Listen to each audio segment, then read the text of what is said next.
Welcome to 80K Suit Series. We have with us Mr. Prashant Muddu, who is a co-founder and the CEO of a very niche company which is based out of Hyderabad called Jocata. And we want to capture with him the ideas on, is India greener for all the Indians who have been doing extremely well in the United States and other countries to come back to India and set up different ventures or very, very innovative ventures.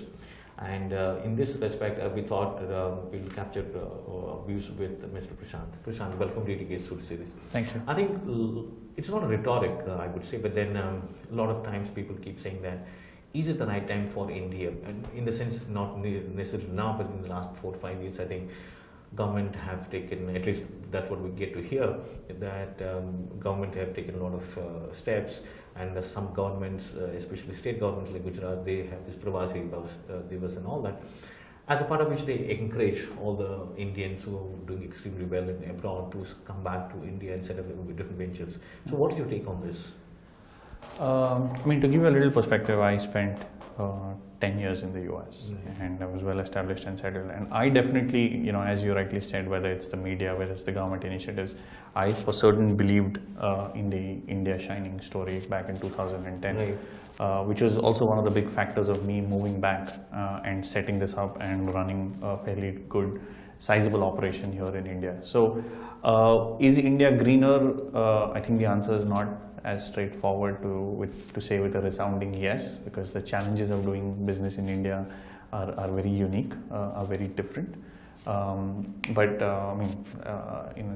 a completely sum game, I would say yes, it's worked out well for us. I think the biggest thing that people talk about is one is the great drain. No doubt of people talk about it, but I think, is it the time people should be talking about brain gain? Because I think what we lost to the rest of the world, I think we should be getting back. Is it the time that one? And the other perspective is, I think in 2011, Kauf Foundation has published a beautiful report saying that, especially when it comes to India and China, the people who settle abroad in different countries, they're coming back to India. So that's where we're coming from, is India greener?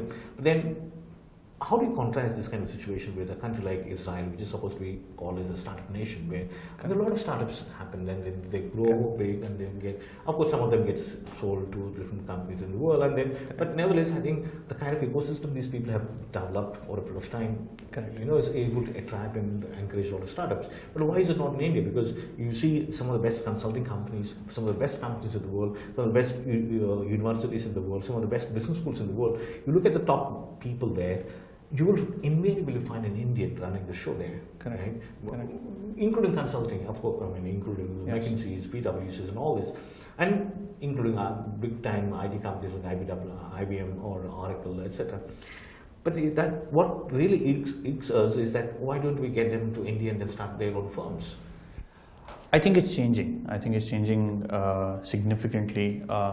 Just even if I look at my network, 10 very close friends of mine have all moved back to India.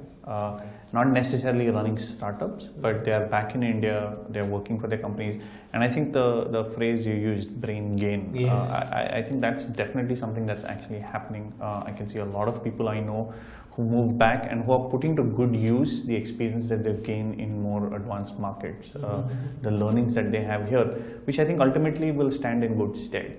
Now, whether they're able to make the professional adjustment of having worked in the Western professional environment to an Indian professional environment, which there is a significant difference in that, is something that that will play out. And if they can't, then they're more than likely to start something, or if they feel so. And even just if you look at the startup ecosystem, it has changed dramatically, at least in the last 3 or 4 years that I have been in this space, especially in India, seeing the number of angel networks that have sprung up in every city, Mumbai, Chennai, Hyderabad, incubators, NASSCOM does a fantastic job. You have TIE that is very active in India. So I think there are a lot of forums where entrepreneurs can get help, can get support. It's still nascent, it's still evolving, it's not as polished as maybe what the Silicon Valley is, or as you mentioned, Israel is. But I think you're going to change, you're going to see that a lot, where you're going to have young kids come out of college and actually start companies. Right. I think one good progress that we have seen in the last maybe 3-4 years that people who are graduating out of IIMs, because that's a benchmark that we keep in India, IITs and IIMs, not just IIMs, including IITs. I think they don't have any inhibition any longer to be a part of a startup system, because earlier it was always these guys used to want to get into investment banks and some of the best IT companies and all that. But I think in the last 4-5 years, what we get to really see is that this brilliant kids wanting to be a part of the startup ecosystem. So do you see that as a fast sign of progress? No, absolutely. And to your point, whether it's the IIMs, the IITs, I also go to, various MBA colleges, right. Whether I go to present Jocata to attract talent, or whether I go as, sometimes a guest speaker to talk about entrepreneurship.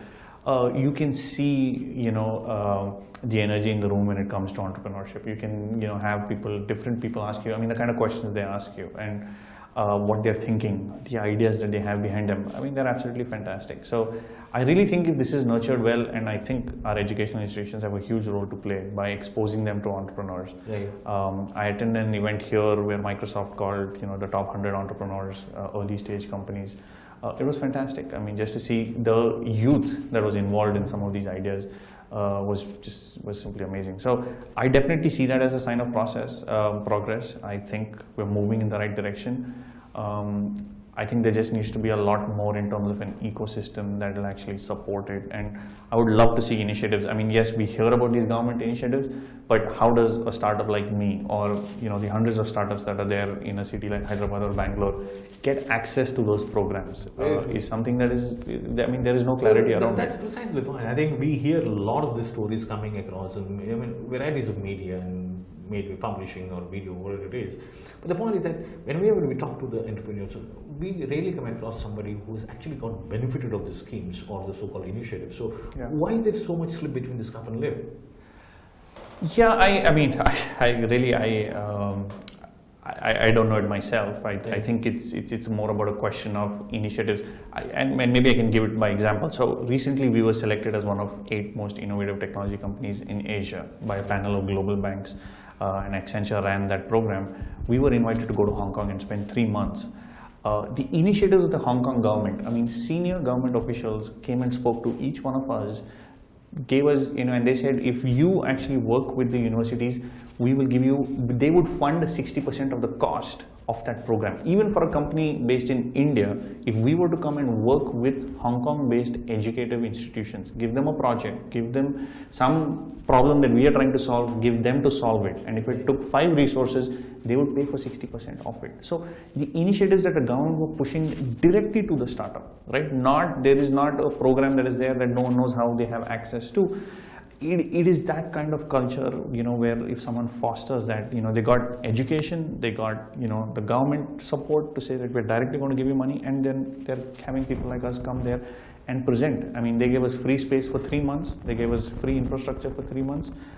They introduced us to all the top banks that were based out of Hong Kong.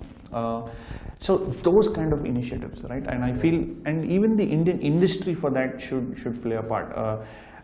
Like each banks, if you look at the global banks, they all run startup programs where they will adopt technology built by startups and see if they can use it within their environment. I would love to see our private banks do that, or I would love to see where they have a special program where they make it easier for startups to come on board, such that maybe the RFP requirements are waived. This tendering process is relaxed for a startup. Because understanding the risk and mentoring them. What I got in 3 months in Hong Kong was mentorship from 8 of the top global banks in the world, and them willing to engage with me directly, knowing the risks that a startup actually poses. So if we can have that kind of a community, a government initiative, the private banks or the banks coming in to adopt our technology, I think that's huge encouragement for us, so to see industries. And I think it is happening. I read recently somewhere that, one of the automotive industries had asked for ideas to be submitted, and that they would work with the company and mentor. But I haven't seen that happen in the financial space, but I would love to see banks come forward and launch a program or do things like this. So I think one is the other, I won't say again criticism, but I think people talk about this one as a point of discussion in most of these entrepreneurial circles or startup circles, is that in India we don't get to see a lot of this product based innovation taking place or product based startups taking place, because largely service based in some way or other, like your e-commerce, so that's the biggest thing that people talk about it. But when it comes to product based innovation or product based companies or startups, say, we definitely seem to be lagging vis-a-vis the rest of the countries, right? So what it takes to bridge that gap? You're absolutely right. I mean, you can barely count on your fingers the number of product companies that have come out of, what we think is a very educated society, an advanced society. We are very comfortable with technology. And I think, I think it's also, in some sense, what we need to change is right from our education perspective. I mean, the way we educate ourselves. I know when I was in engineering, I had to basically go through 9 exams in a semester, and it was just cramming all of that learning, and as opposed to a practical application of the learning. So, I think that, but even when I give our guys a problem to solve, the first thing is not to think independently. The first thing is, can I search and see if there's something on Google that is actually there, right? We really struggle with trying to say, don't go and look for a solution right away. First, think about it. I mean, I'm all for reusing things that have been done, and yes, we can be efficient, but the point is we're losing our ability to think. Where I see my own guys, where we really have to enforce upon them, do not just go cut, copy, paste code from somewhere and hope that it will work or try and fix it. We're becoming very, maintenance oriented, support oriented. And that's a constant challenge for us. And I think that has to change from the DNA, because we see that in our freshers that are coming out. We hired one guy who actually in an interview told me, when we asked him about his final year project, he said, oh, I paid someone 1,000 rupees for that. I didn't do it myself. But we hired him for his honesty, because he was that honest that he could actually say it in an interview. But that, again, I mean, what I'm trying to say is it's a reflection of where we are in terms of our education and our background, right? I mean, you have hundreds of engineering schools. What is their accreditation? Is there a quality being maintained in the education that is being given? So I think unless that changes, it's going to be harder to see product innovation here. I mean, otherwise you're going to have to bring back a lot of people from abroad who can come in and set that standard and, run that standard successfully over time. So I think one of the great thing that your company, Jocata, has done is precisely this space, where you are actually calling for product innovation, all that, right? So were there any inhibitions either from your side or from your co-founders or from your the larger ecosystem in terms of maybe client here or the past employees and things like that? Yeah, I mean, a lot of inhibitions actually, we still continue to face them. I think whether sometimes you could be well ahead of the time where the product is too sophisticated for the market. We face that sometimes, especially when we work with smaller institutions. Maybe they don't have the staff or the technology background themselves to keep up with us and to understand what we're trying to do.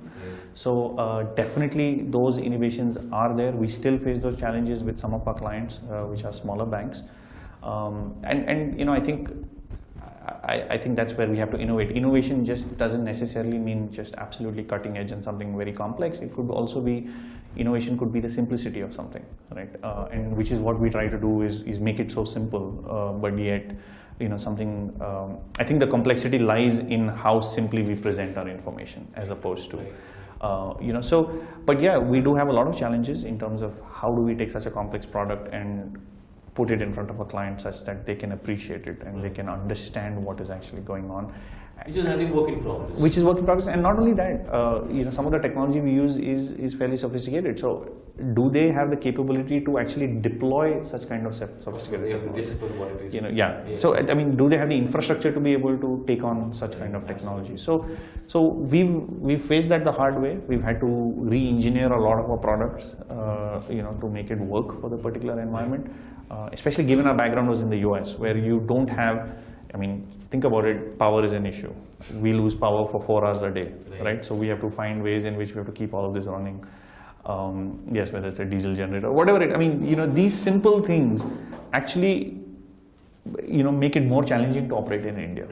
You sweat over the more simple things as opposed to the more complex things. I think most of your productive time goes up in trying to manage these little things. Most of my time goes in handling these things, whether it's, the power challenges, whether it's the water challenges, whether it's, it's maintaining a workable environment 24/7 is a challenge, and logistics and infrastructure are much also more some part of it challenging. has got to be doing with the laws, the existing laws that we have. For example, let's say the kind of thing that you have to have in terms of registration, the municipal authorities. And Yes, I think they keep nagging, and that's what people absolutely. I mean, there's no question about it. I wish there's some kind of straight through processing for all of this. It took me 3 months to register as Jocata, and this was 5 years ago. Even now, I know it takes a couple of months. You cannot do it unless you get an agent. You have to hire an agent, because otherwise you will be spending a lot of time to do it. The smaller things, you're right. The smaller things drain you. Here. We registered a company in the US overnight. Online, overnight, it was done, right? It took us 3 months here. And what happens is, when you have the kind of setup that we have, which is a mix of international and local, we have some investors who are foreign, my co-founder is American, they find it hard to understand why you're facing these challenges. Like, why is it taking 2 months for us to do something so simple? So it becomes hard managing them, because you have to set that expectation. You talked about expectations earlier, and so managing the expectations of these people to say, why does this have to be so different in India? It looks so shabby for them. It looks, it's not the norm for them. I'll give you another example. Titles. Everybody in India wants a promotion every year and a change in title. It's so hard for us to create so many titles for these people to show, because they all want to show they're making progress in their career. They all want to show. It's not the same in the US. Your titles don't change that, often. So, I mean, these are the adjustments, which makes it harder to operate. At least as a startup. MNCs might have their thing. Yeah, I think as a grow, they also keep growing their bandwidth in networking. Yeah. Now, coming back to this again, the idea of East India being greener. Now, I think sometime back you referred to the fact that I think largely people have sensitized the fact that the funding is not a big deal, because you have the right from accelerators, incubators, and venture, one of the angel investors, all that is. I think that ecosystem is going in their own celebration. Let's not get into that. Yeah. But having taken care of that part fed, so what else do you think should be done so that the whole idea of the fact that India becomes even more greener pastures starts offering it. No, and I think something like what you've been doing in your past life, I think inculcating into or letting students know that joining a startup is not necessary. Yeah, it's not bad. I'll tell you, we face real challenges from some of our employees where someone will say, I'm not getting married because I work at an unknown company. It's a social stigma. It's a social issue. We've had one employee who comes to us and says, it will be better for us if I had a bigger name that was attached to me. And I have this problem. I don't want to leave Jocata. I have this problem. What do I do? I don't know what to tell them, because our parents always think, working at an Infosys, working at a TCS, working at an MNC, and you've made it. They don't think that working at a Jocata, you might be getting paid the same amount. You might be doing more exciting things. You might be taking on more responsibility.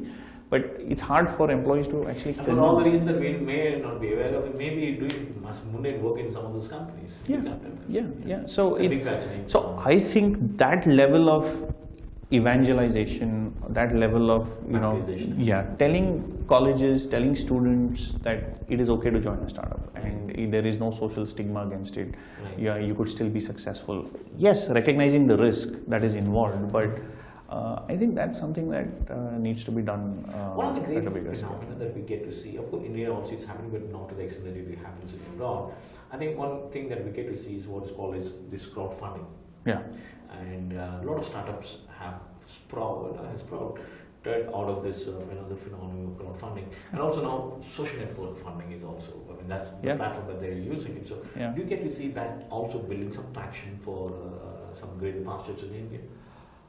Probably. I have a good, I would say yes, because I've seen one example of crowdfunding. My own friend actually crowdfunded his movie. And a movie about, but not a commercial movie, but it was a movie about traveling in India, understanding different religious perspectives, understanding just how diverse India is. And he actually crowdfunded it. He raised money on Facebook, and he raised almost, I think, up to 10 lakhs and went around and interviewed people with a crew, and So I've seen a successful version of it. Unfortunately, the business I am in, B2B, is less likely to be crowdfunded, and I think those are more B2C direct, where you're directly talking to the customer. You can tell the customer that, hey, I'll give you everyone who funds this, I will give you the first, prototype. Like my friend said, everyone who crowdfunded his movie, he was going to give a free DVD away to them. Okay. So I mean, things like that.